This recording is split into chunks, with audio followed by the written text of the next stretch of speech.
Hello and welcome to Ellen Ruth Soap. I'm Ellen and today I'm making a custom order, 100% olive oil soap with a 10% super fat. The person who ordered this was very specific. Normally I do a 5% super fat on my Castile soaps. Well, today I'm doing a 10%.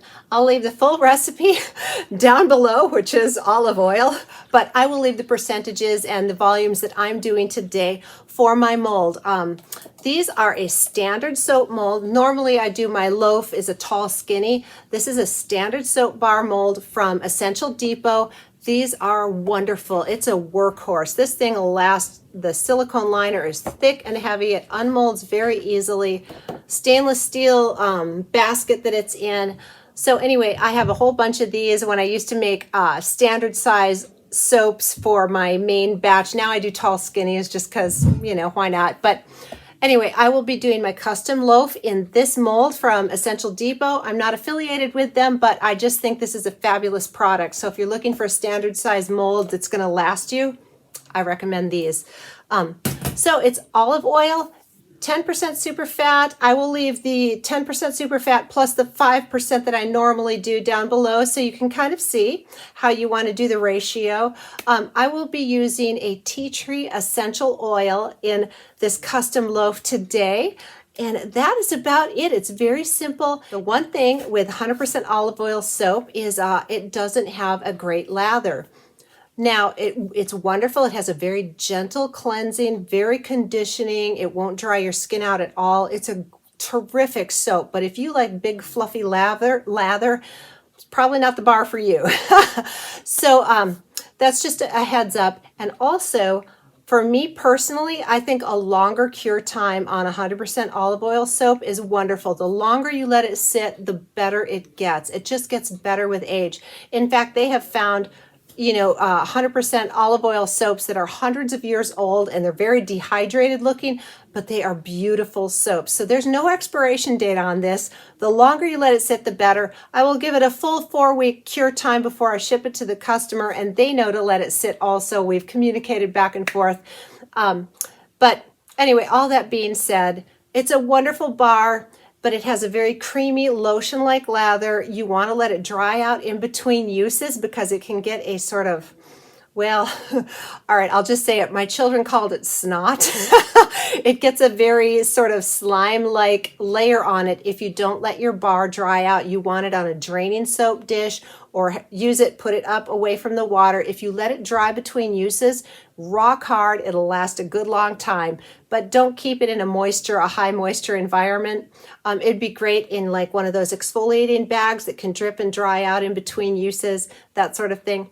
So, it's just one of those user preferences. If you really want a high conditioning bar and you have skin sensitivities and don't have any problem with olive oil, this is wonderful. If you have highly sensitive or allergic skin reactions, this is a very, very gentle bar of soap.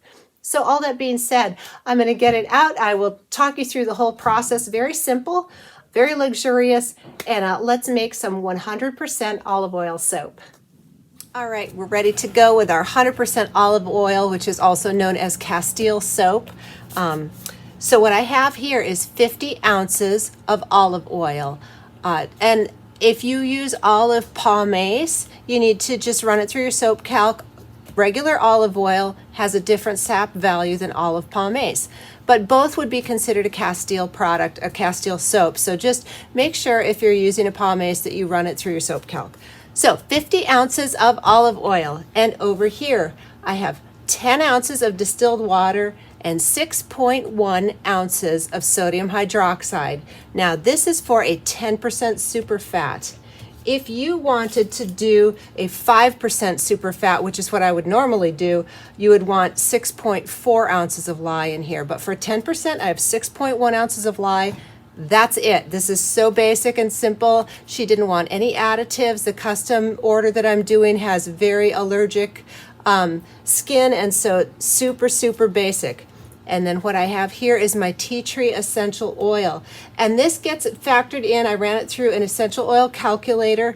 It's a little over 0.3, it's 3%, a little over 3% per volume. So you have 10 ounces of liquid, 50, so 60 ounces total is what I ran through the essential oil calculator. And it came up in the range of 1.6 to 2 ounces of essential oil for a nice mid-range. And some are different, some calculators are different, but I went with a modest range. I didn't want to go super heavy, again, because of the sensitivities. So I have here 1.9 ounces of tea tree essential oil for this volume of soap. And I'm not going to add this until I get an emulsion going, because I definitely don't want a false trace on this. It can take some time blending, and I want to make sure I have a good solid emulsion before I add my essential oil in. So this is probably the most basic, simple soap recipe I have ever made, but it's not short on luxury. Again, the longer you let this sit, the more wonderful it becomes. It's so gentle. So if you know somebody with really, really sensitive skin, this is fantastic. So I'm going to go ahead and add my lye water here. My basement is very cold, but I'm running at about 80 degrees on the oil and the lye. So again, this is just distilled water and sodium hydroxide going in the olive oil. You know, sometimes there's something really beautiful about the simple things. So I'm just going to get to blending here. And like I said, I'm not going to shut the camera off, but I will be fast forwarding. We're just going to blend until we get a nice emulsion. Add the tea tree oil. That might speed things up a little, and then we'll get it in our mold.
We're back with our olive oil soap here. Isn't that gorgeous? It's just simple and beautiful. This is about 24 hours later, and it's firm enough to take out. Sometimes with the Castile soap, you'll have to wait a couple of days, just sort of, test it on the side and see. There's no hard and fast rule. It's just whatever works for you. So I did a super steep water discount, so this is ready to unmold the next day. So yeah, the water discount really helps with that.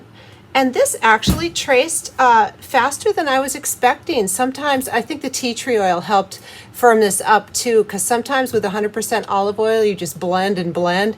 But this came together like really normal, so I was very pleased.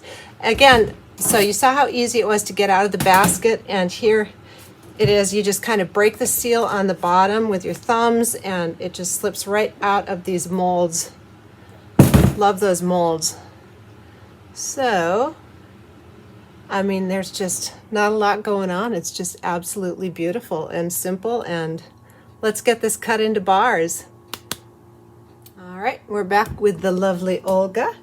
We're gonna get this in here and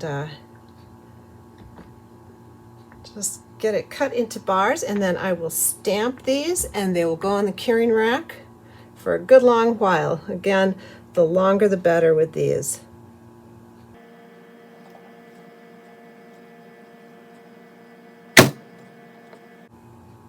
We go. And the tea tree is very gentle, but you can smell it. It has sort of a medicinal scent. So nice. All right, so I'm going to let these sit for a few hours and then I will come back in and bevel and stamp.